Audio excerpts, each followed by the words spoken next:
Assalomu alaykum aziz rahbarlar va tadbirkorlar. Management podcastining 2-soni. Bugungi bizning asosiy mavzuyimiz bu tizim bo'ladi. Ya'ni mana murojaat kelgan ekan. Aka, biznesimni tizimlashtirmoqchiman. Katta muammolar bor. Agarda men kompaniyaga ishga chiqsam, hamma narsa yaxshi bo'ladi, lekin ishga chiqmagan kunim, kasal bo'lib qolgan kunim yoki komandirovkam bor kuni, o'sha kuni biznesda bardak boshlanadi, natijalar past va mijozlardan shikoyatlar kelishni boshlaydi deb aytilgan ekan. Xo'p, bu muammo juda ham dolzarb.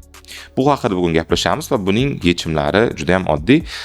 Lekin buni yechimlariga o'tishimizdan oldin birinchi navbatda o'zi tizim nima deganligini yaxshilab kelishib olaylik, chunki tizim haqida kontentlar hozir ko'p va tizim haqida afsuski stereotiplar ham ko'p. Ya'ni tizim degani ko'pincha negadir tadbirkorlar bu o'sha IT ilovani tasavvur qilishyapti.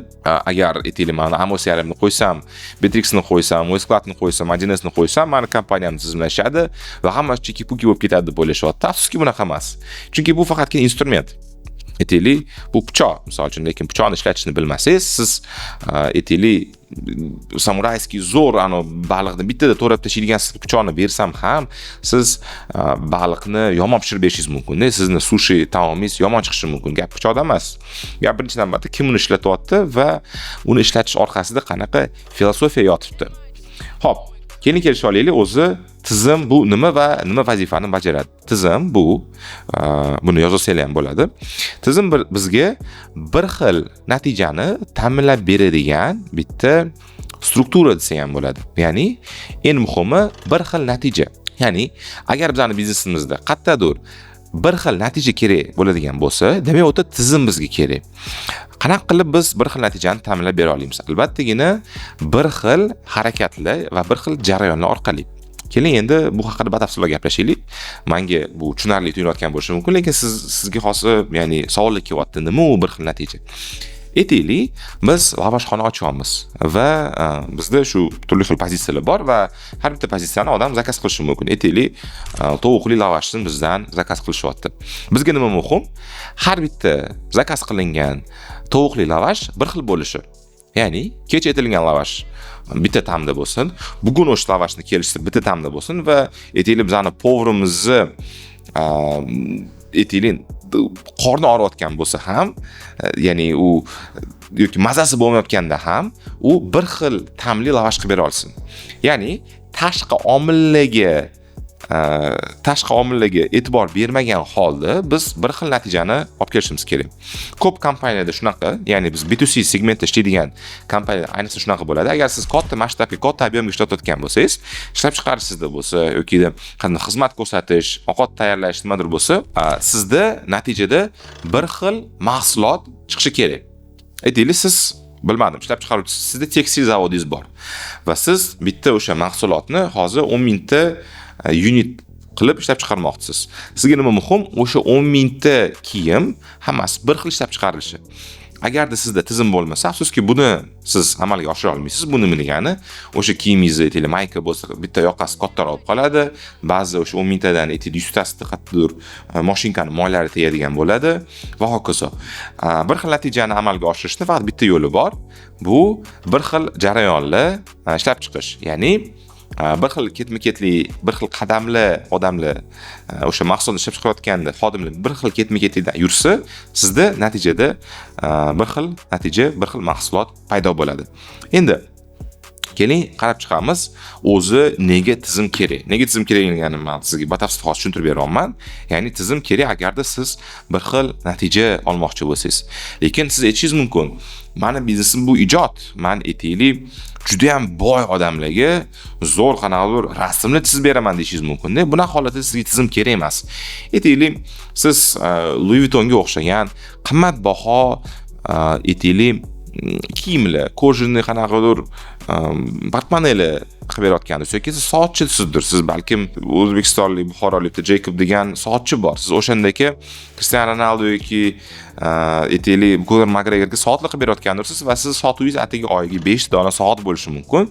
Bunaqa holatda sizga tizim kerak, o'sha tizimlashtirib biznes deb aytib o'tirmayman.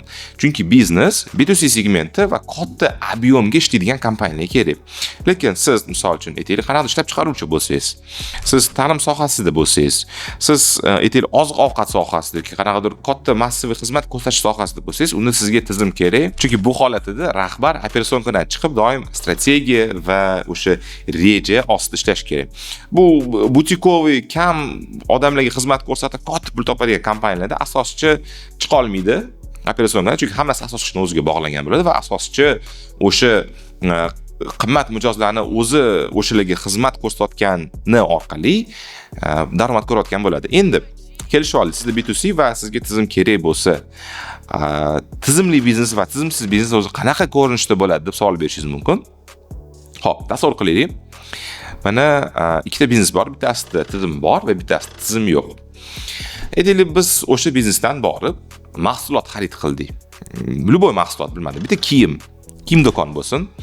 Endi o'sha kiyim do'kondan biz xarid qildik, ikkalasidan ham bir xil mahsulotni xarid qildik, lekin bizga o'sha mahsulot to'g'ri kelmadi. Biz uni qaytarib bermoqchi bo'ldik va bizga u to'g'ri kelmayotganligini biz borib aytamiz. Keling, tizimsiz holatda qarab chiqaylik va tizimli holat qarab chiqaylik. Mana tizimli holatida siz agarda menga bu to'g'ri kelmadi deb aytganingizda, o'sha yerdagi, ya'ni sotuvchi, o'sha yerdagi administrator biladi bu holatda qanaqa harakatlarni qilish kerak. Ya'ni bu bunga tayyor, buni o'sha biznes protsesslarda bu yozilgan bo'ladi. Agar kimni nazorat qilmoqchi bo'lsa, mana qadamlarni qilasan deb aytadi. Bundan tashqari, ikkinchi navbatda unda o'sha mahsulotni qabul qilish standartlari bor. O'sha standartlar bo'yicha unda misolcha yozilgan, u kiyim birkas olinmagan bo'lishi kerak, u kiyim o'sha yengli turgan bo'lishi kerak va kiyilmagan bo'lishi kerak. Va undan keyin uni kassasida pul bor, chunki uni finansiy modeli bunga moslashtirilgan. Aytaylik, o'sha biladi, doim kimdir kelib kiyimni qaytarib berish so'rashi mumkin va shuning uchun mana kassada shuncha pul qoldiramiz deb aytgan bo'lishi mumkin emas. 3 ta qadam unda amalga oshirilgan. Bu nima degani? Buni umumiylashtirsak, u telefon qilib o'sha asoschini chaqirib bezovta qilib o'tirmaydi, chunki tizim shunaqa darajada qo'yilganki, o'sha biznesda egasiz ham bu masala hal bo'ladi. Endi tizimsiz biznesda afsuski mana doim misolchi birinchi navbatda xodimlar almashadi. Keyin o'tga borsangiz, xodimlar yaxshi tayyorlanmagan. Bu nima degani? Xodimlar bilmaydi buni holatda nima qilish kerak va albatta nima qiladi? Telefon qilib o'sha biznes egasi rahbarga telefon qiladi. Iltimos, men kelib ketayman, men tovar ularga yoqmabdi, qaytarib olmoqchi ekan. Chunki o'z bo'yniga mas'uliyatni ola olmaydi. Unga bu aytilmagan holatda nima qilinishi va bu narsaga tizim yo'q kompaniyalar doim rahbarning o'zi javob beradi. Chunki mas'uliyatdan xodimlar qo'rqadi. Ikkinchi navbatda rahbar kelgan taqdirda ham o'sha biznesning egasi qanaqa holatda o'sha kiyimni qabul qilishni bilmaydi. Bu nima degani? Masalan, aniq standart yo'qki, o'sha kiyilmagan, etiketkasi uzilmagan, birkasi joyida turgan yangi mahsulotni qabul qilib olish degan standarti yo'q. O'sha qaytarish kerakmi, qaytarish kerak emasmi, pulni degan qarorga u energiya sarflaydi. Ya'ni tizim borligida o'ylash shart emas. Bu narsa allaqachon ishlab chiqarilgan va qaror qabul qilish kerak emas, xullas energiya saqlanadi. Bu yerda esa biz energiyani sarflashimiz kerak va o'ylashimiz kerak. O'ylash esa bu eng yoqimsiz proses, chunki o'ylash juda ham ko'p energiyani oladi. Va uchinchi navbatda balkim uni biznes modeli, finansiy modeli bunga moslashtirilmagan va kassada pul yo'q. Iltimos, keyin kelib keting, berib yuboramiz deb aytishi mumkin yoki kassada pul yo'qligi uchun odamga отказ qilishi mumkin. Xullas, nima demoqchiman? Tizim yo'qligida o'sha rahbarning o'zi ko'p vaqt sarflaydi, ko'p energiya sarflaydi va ko'p holatlarda mijozlarni ham yo'qotishni boshlaydi. Chunki qaysidir holatda agar rahbar o'zi servis ko'rsatsa, o'sha mijozga zo'r servis ko'rsatiladi, lekin tizim yo'qligi uchun undagi servisni xodimlari ko'rsatmaydi. Yomonroq servis olgan mijozlar ketib qoladi. Yoki misol uchun doimiy mijozlar ham bordir. Doimiy mijozlar kelyapti, yaxshi servis olyapti. O'sha ta'sischining o'zidan-da, o'sha rahbar o'zi o'shda o'tirganida unga zo'r servis ko'rsatayotgandir. Keyin bitta xodim qo'ydi, tizim yo'qligi uchun o'zi chiqib ketdi-da va tizim yo'qligi uchun постоянно mijoz kelib, yomon servis olyapti-da, voy bu joy aynibdi deb chiqib ketyapti. Shunaqa muammolarga duch kelishni boshlaydi. Endi tizimni qilish uchun sizga nimalar kerak bo'ladi? Tizimda eng muhim narsa bu birinchi navbatda bu SOP degan termin. U haqida biz batafsil alohida keyin video olamiz. Bu biznes protseslar. Biznes protsesni ishlab chiqarasiz. Ya'ni birinchi navbatda mana shuni gaplashyaptik biz. Qaysi holatda biz pulni qaytarib beramiz? Bu ham SOP, biznes proses. Pulni qaytarish biznes prosesi yoki o'sha yoqmagan tovarni qabul qilib olish biznes prosesi va hokazo. Shunaqa misolda do'stlar biz tizimlashgan hamda tizimlashmagan biznesning farqlarini ko'rib chiqsak bo'ladi. Yana undan oldin aytilgan narsani umumiylashtirsak, tizim bizga nima kerak? Bir xil natijani ta'minlab berish uchun biz tizimni joriy qilamiz. Bir xil natijani biz qanaqa qilib ta'minlab beramiz? Bir xil jarayonlar orqali, ya'ni aniq ketma-ketliklar orqali. Tizim bu nima?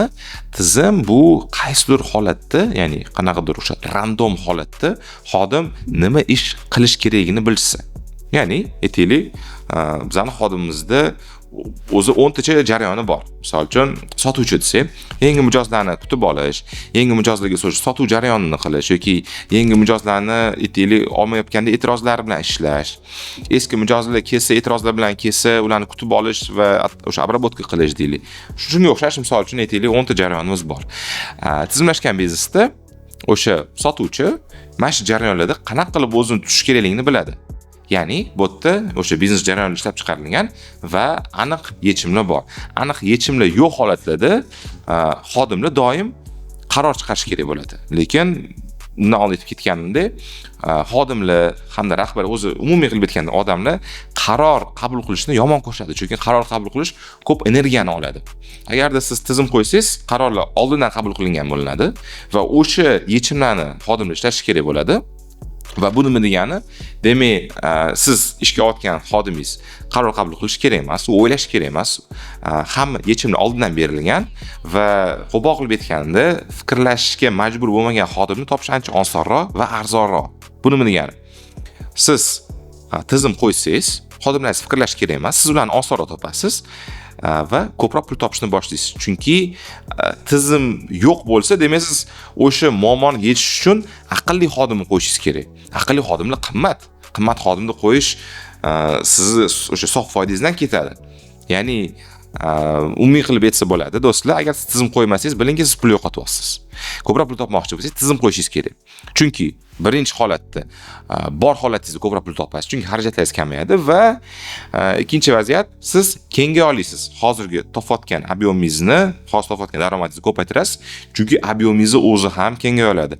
Tizimsiz siz, ya'ni bir xil natija qilib bera olmaysiz. Ya'ni aytaylik, siz hozir o'z biznesingizda ishtirok etyapsiz, zo'r. Sizlar o'sha ishlab chiqarayotgan mahsulotlarni kuniga 100 ta ishlab chiqara olasizlar. Lekin даже siz bilan 1000 ta ishlab chiqara olmaysizlar. Chunki sizni vaqtingiz cheklangan, siz hamma nazorat qila olmaysiz. Hozir, допустим, siz 10 ta stanok olgansiz va 10 ta stanokka doim nazorat qilishga vaqtingiz yetyapti. Lekin 100 ta stanokni siz o'zingiz kuzata olmaysiz. Shuning uchun sizga tizim kerak bo'ladi. Ya'ni sizdagi bor tajribani birovlarga tarqatish uchun sizga tizim kerak bo'ladi. Va xudo xolasa, agar tizim ustida ishlashni boshlasangiz, ko'proq pul topishni boshlaysiz va xudo xolasa kamroq stressda yurishni boshlaysiz. Mavjud podkastning ikkinchi soni tizim nimaligi haqida bugun gaplashib chiqdik. Keyingi sonlarga ko'rishguncha o'zingizlarni fikrlarni izohda yozinglar va balkim qaysidir dolzarb muammoni sizlar izohlarda qoldirsanglar, o'shani biz keyingi podkastimiz sonida muhokama qilib chiqamiz. Ko'rishguncha.